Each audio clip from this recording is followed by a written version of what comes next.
আজ ডক্টর ইউনূস আনুষ্ঠানিকভাবে দেশ ছাড়ার সময় বিমানবন্দরে গ্রেফতার হয় সেনাবাহিনীর হাতে। দর্শক দেখতে পাচ্ছেন ডক্টর ইউনূস দেশ থেকে চলে যাচ্ছেন, ঠিক সেই সময় সেনাবাহিনী গ্রেফতার করে এই ডক্টর গভীর রাতে মোহাম্মদ ইউনূসের দেশ ছাড়ার ভিডিও ছবি ভাইরাল হয়েছে। জানা যাচ্ছে কাতার এয়ারওয়েজের একটি বিমান ইউনূসের সঙ্গেই তার মেয়ে এবং বিডার চেয়ারম্যান আশিক চৌধুরী বাংলাদেশ ত্যাগ করেছেন। আসসালামু আলাইকুম। তাহলে কি অবশেষে দেশ থেকে পালিয়ে গেলেন ডক্টর মোহাম্মদ ইউনূস, যার পালানোর বিষয়টা নিয়ে কিন্তু সোশ্যাল মিডিয়াতে ব্যাপক পরিমাণে তোলপাড় হয়ে যাচ্ছে যে ডক্টর ইউনূসকে কোনোভাবেই পালাতে দেওয়া যাবে না। সেটাই কি ঘটলো কিনা, সোশ্যাল মিডিয়াতে যে ভিডিওটা ছড়িয়ে পড়েছে তা আসলেই সত্য কিনা, প্রিয় দর্শক শ্রোতা মণ্ডলী, সেটাই ক্লিয়ার করার জন্য আজকের এই নতুন ভিডিওটি। যাই হোক, কথা বেশি বাড়াতে চাই না, সরাসরি নিয়ে যাব ভিডিও স্ক্রিনে। আশা করছি যারা যেখান থেকে ভিডিওটাতে ক্লিক করেছেন পুরো ভিডিও জুড়ে আমাদের সাথে থাকবেন। যোগাযোগ মাধ্যমে ভাইরাল হয়ে গেছে এবং এই ভাইরাল হওয়া ভিডিও এবং স্থিরচিত্র দিয়ে দাবি করা হচ্ছে গত গভীর রাতে সাবেক অন্তর্বর্তীকালীন সরকারের প্রধান উপদেষ্টা প্রফেসর ইউনূস তিনি দেশ ত্যাগ করেছেন। কাতার এয়ারওয়েজের একটি বিমানে তিনি দেশ ত্যাগ করেছেন, এরকম খবর চাউর হয়ে গেছে। আসলেই কি তাই? নতুন সরকার দায়িত্ব নিল, নতুন সরকারকে অনেক কিছু তো মানে শেখানোর আছে, তার অনেক ক্লাস নেয়ার প্রয়োজন তার রয়েছে। নতুন সরকার, নতুন লোকজন, তারা পথ চলতে পারবে না। বাংলাদেশটাকে কিভাবে চালাতে হয়, কোন পথে চালাতে হবে, কিভাবে বাংলাদেশে হিংসার রাজনীতি প্রতিষ্ঠিত করতে হবে, কিভাবে মবের রাজত্ব কায়েম করেছিলেন তিনি এবং সেই মবকে অব্যাহতভাবে চালাতে হবে, কিভাবে তার মানে সরকারের সমালোচনা করলে সাংবাদিকদের সন্ত্রাস বিরোধী আইনে জেলে ভরতে হবে, এই মানে পার্টগুলো তো নতুন সরকারকে তার খাতা কলমে দিয়ে যাওয়ার কথা। না দিয়ে যেতেই নতুন সরকার তাকে বিদায়ী সম্বর্ধনা দেবে ঘটা করে, হয়তো সংসদ ভবনের দক্ষিণ প্লাজায়, সেই প্রিয় জায়গায় তার সেখানে একটা বিদায় সম্বর্ধনা হবে। সেখানে অন্তত পক্ষে 1 কোটি লোকের সমাগম হবে, 1 কোটি মানুষ এসে তাকে বিদায় অশ্রুসিক্ত নয়নে বিদায় দেবে। কিন্তু সেই বিদায় দেওয়ার আগেই তিনি কেন চলে যাবেন? এই ভিডিওটা কি সত্যিই গত রাতের, নাকি আগের ভিডিও ভাইরাল করা হয়েছে? চলুন একটু বুঝে দেখি প্রেক্ষাপটটা, কেন তিনি চলে যাবেন। থাকবেন পলিটিক্স টিভির নিয়মিত আয়োজনে।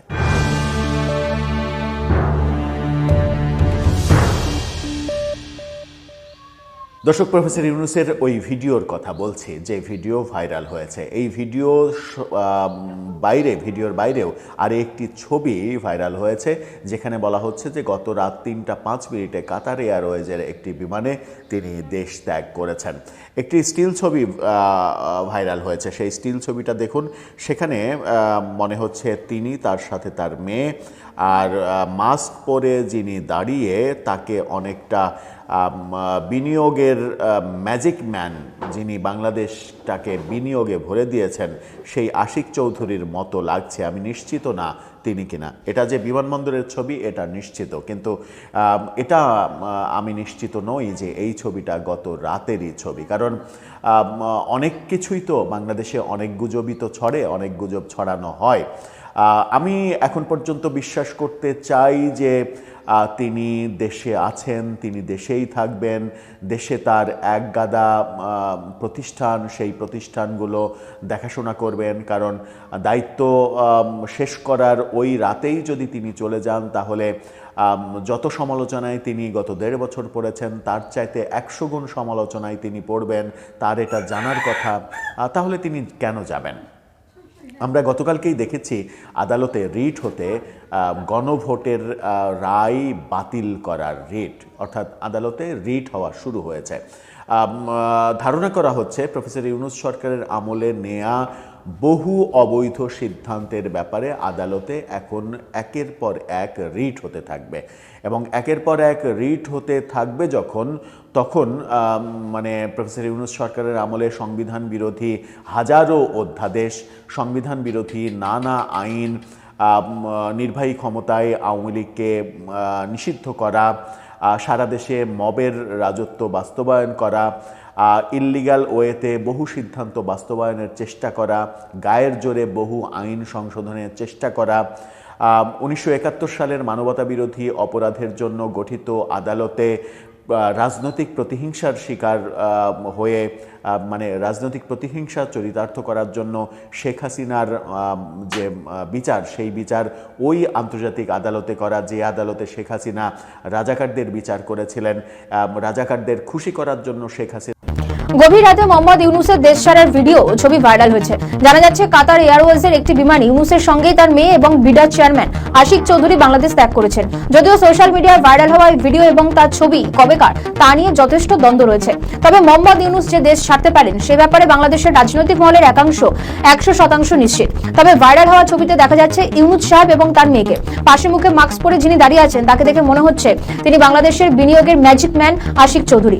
ভাইরাল হওয়া এই ছবি বা ভিডিও কবে তা অবশ্য যাচাই করতে পারেনি নিউজ বর্তমান, কিন্তু বেশ কয়েকটি গণমাধ্যমও দাবি করছে মোহাম্মদ ইউনুস মঙ্গলবার গভীর রাতে কাতারগামী কাতার এয়ারওয়েজের একটি ফ্লাইটে দেশ ত্যাগ করেছেন। পাশাপাশি তার ঘনিষ্ঠ কয়েকজনও আত্মগোপনে আছেন বলে গুঞ্জন রয়েছে বাংলাদেশে। যদিও বাংলাদেশের প্রথম সারির সংবাদ মাধ্যমগুলি এখনো এই ব্যাপারে কিছু জানায়নি। ধরেই নেওয়া যাক মোহাম্মদ ইউনুস বাংলাদেশ ত্যাগ করেনি, তিনি এখনো সে দেশেই আছেন, কিন্তু এরপর তিনি কি করবেন সেটা নিয়েও কিন্তু প্রশ্ন আছে। বাংলাদেশের অন্তর্বর্তীকালীন সরকারের তরফে একটা ব্যাখ্যা কয়েকদিন আগে দেওয়া হয়েছিল। ইউনুসে প্রেস উইং এর তরফে বলা হয়েছিল প্রধান উপদেষ্টা 3টে কাজ নিয়ে চিন্তাভাবনা করছেন। পাশাপাশি বিভিন্ন সূত্র দাবি করছে মোহাম্মদ ইউনুস বাংলাদেশের পরবর্তী রাষ্ট্রপতি হওয়ার দাবিদার। কিন্তু বিএনপি সরকার কি এখন তাকে রাষ্ট্রপতি বানাবেন? বর্তমান রাষ্ট্রপতি কি পদত্যাগ করবেন? অনেকগুলো ফ্যাক্টরের উপর নির্ভর করছে ইউনুসের রাষ্ট্রপতি হওয়া। কিন্তু যতদিন তাকে রাষ্ট্রপতি না করা হয় ততদিন কি তিনি বাংলাদেশে থাকার সাহস দেখাবেন? জানা যাচ্ছে বাংলাদেশের একাধিক গুরুত্বপূর্ণ কর্তা ইতিমধ্যে দেশ ত্যাগ করেছেন। উপদেষ্টাদের মধ্যেও অনেকে বাংলাদেশ ছাড়া তোড়জোড় করছেন। এর মূল কারণ হলো বিগত অন্তর্বর্তীকালীন সরকারের যাবতীয় কর্মকাণ্ডের অডিট করতে পারে নতুন বিএনপি সরকার। ইঙ্গিত সেদিকেই। আর তাহলে ফাঁসবেন মোহাম্মদ ইউনুস নিজেও, কারণ তিনি তার এবং তার সংস্থার বিরুদ্ধে থাকা একাধিক অভিযোগও মামলা খারিজ করিয়েছেন। এমনকি তার সংস্থাগুলির বিরুদ্ধে থাকা বিপুল অঙ্কের কর মুকুব করিয়েছেন। তিনি কাতারগামী কাতার এয়ারওয়েজের ফ্লাইটে বাংলাদেশ ছেড়ে পালিয়েছেন কিনা সেটা নিয়ে রহস্য থাকতেই পারে, তা হয়তো 2-1 দিনের মধ্যে জানা যাবে। কিন্তু তার এবং তার সরকারের বিরুদ্ধে থাকা একাধিক অভিযোগের তদন্ত হতেই পারে। বাংলাদেশের অর্থ মন্ত্রণালয়ের সর্বশেষ ঋণ বুলেটিন অনুযায়ী গত 30 সেপ্টেম্বর পর্যন্ত দেশীয় বিদেশি মিলিয়ে মোট ঋণের পরিমাণ দাঁড়িয়েছে 21,49,044 কোটি টাকা। বাংলাদেশের অর্থনীতিবিদরা প্রশ্ন তুলেছেন, অন্তর্বর্তীকালীন সরকার অনেকগুলো মেগা প্রকল্প স্থগিত করেছে এবং উন্নয়ন ব্যয় কমিয়েছে, তবুও কেন এত ঋণ নিতে হলো? বাংলাদেশ সরকারের পরিসংখ্যান অনুযায়ী 2009 সালে আওয়ামী লীগ সরকার গঠনের সময় দেশের মোট ঋণ ছিল প্রায় 2 লাখ কোটি টাকা। 2024 সালে 5 আগস্ট সরকার পতনের আগে 30 জুন পর্যন্ত মোট ঋণ দাঁড়ায় 18,88,787 কোটি টাকা। প্রখ্যাত অর্থনীতিবিদ মোহাম্মদ ইউনুসের 1.5 বছরেই সেখানে আরো 56,505 কোটি টাকা যোগ হয়েছে। এর মধ্যে বিদেশি উৎস থেকে বেশি ঋণ নেওয়া হয়েছে বলে দাবি। এর ফলে বৈদেশিক ঋণ বেড়ে 8,12,000 কোটি টাকা থেকে 9,51,000 কোটি টাকায় দাঁড়িয়েছে। অর্থ মন্ত্রণালয়ের সাবেক সিনিয়র সচিব মাহবুব আহমেদের দাবি, অন্তর্বর্তী সরকার মূলত পুরনো ঋণ শোধ এবং ঋণ চাপ সামাল দিতেই নতুন ঋণ নিয়েছে, যা বর্তমান তারেক রহমান সরকারের কাছে যথেষ্ট একটা বড় চ্যালেঞ্জ। এটা কেবলমাত্র অন্তর্বর্তীকালীন সরকারের ঋণের হিসেব নিকেশ, এরপরও রয়েছে নানা ক্ষেত্রে করা নানা বৈদেশিক চুক্তির বিষয়গুলি। সর্বশেষ মার্কিন যুক্তরাষ্ট্রের সঙ্গে বাণিজ্য শুল্ক চুক্তিও রয়েছে তালিকায়, যা তারেক রহমানের জন্য একটি বম সেল বলেই মনে করছেন বিভিন্ন মহল। কেউ কেউ আবার দাবি করছেন এই বিষয়টি সামাল দিতেই ইউনুসের আমলের জাতীয় নিরাপত্তা উপদেষ্টা খালিলুর রহমানকে তারেক রহমান তার মন্ত্রিসভায় ঠাঁই দিয়েছেন। তবে কি তিনি ইউনুসকেও রাষ্ট্রপতি করতে বাধ্য হবেন? কিন্তু যতক্ষণ না শাহাবুদ্দিন চুপ্পু পদত্যাগ করছেন ততক্ষণ মোহাম্মদ ইউনুসকে পুনর্বাসন দেওয়া। শ্রোতা, আসলে ডক্টর মোহাম্মদ ইউনুস তিনি বাংলাদেশ থেকে চলে গেছেন না আছেন তা ইতিমধ্যে আপনারা হয়তোবা বুঝে গেছেন বা দেখেছেন। এখন পর্যন্ত আমরা যেটা সত্য নিউজ, সত্য খবর সেটা জানতে পেরেছি যে এই ভিডিওটা অনেক আগের। তবে ডক্টর ইউনুস চলে যাওয়ার জন্য সব কিছু ইতিমধ্যে কিন্তু প্রস্তুতি নিয়ে ফেলেছেন। তিনি যদিও এখন পর্যন্ত যান নাই, দেশের মধ্যে আছেন। শুনেছি বা গুঞ্জন আছে তাকে এই সরকার, বিএনপি সরকার বড় একটা পদে দেওয়ার জন্য এটা কিছু করছে, চিন্তাভাবনা করছে। রাষ্ট্রপতি হওয়ারও একটা প্রস্তাব নাকি করা হয়েছিল, কিন্তু ডক্টর ইউনুস তিনি সেই রাষ্ট্রপতি পদে হয়তোবা থাকতে চান না বা নিতে চান না সেই দায়িত্বটা। তো যাই হোক, এই যে ভিডিওটা ছড়িয়েছে সোশ্যাল মিডিয়াতে, সেটা ব্যাপক পরিমাণে ছড়িয়েছে এবং সেটা ইতিমধ্যেই গুজব বলেও প্রমাণিত হয়েছে। তো যাই হোক, এভাবে কোন সময় কোন দিক দিয়ে পালিয়ে যাবে ডক্টর ইউনুস বা কী করবে সেই খবর তো অবশ্যই আপনারা পাবেন।